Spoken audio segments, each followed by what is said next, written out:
right. Well, our final question here this week, Jim, sent to the official Cult of Cornette Facebook group from Devin Pettiford.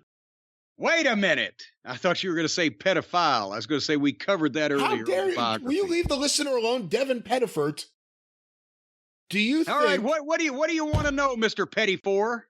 Do you think if Sting went to the WWF instead of Warrior, and Warrior went to WCW, would they have risen to as high a level as they did? Oh, good God, no. Good God, no.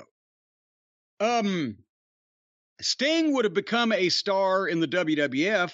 Warrior would have become a fucking professional chiropractor after WCW it would have actually been Jim Crockett Promotions at that point. He wouldn't have lasted 3 weeks in Jim Crockett Promotions. From what I've never had the misfortune of dealing with him much on a personal basis, except for that one famous lunch and afternoon visit. But no, he couldn't work or talk to the standards of the talent in Crockett Promotions. He didn't have the attitude to want to learn.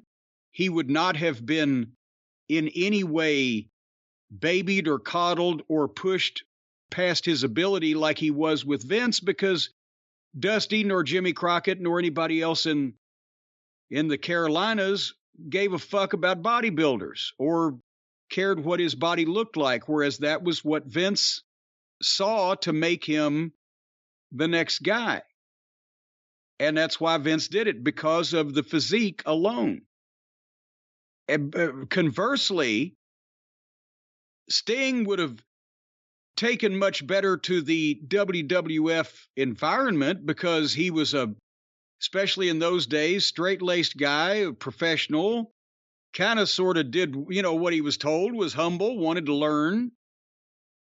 But he wouldn't have gotten over as, I don't think, to the extent that Warrior did, because Vince, by that point, Vince would not have wanted to push Sting like he did Warrior, because Sting had lost his size, had concentrated on being a wrestler, and was still in great shape and looked athletic. But remember, when Sting first got into business, he was almost as big as Warrior was during Warrior's WWF days.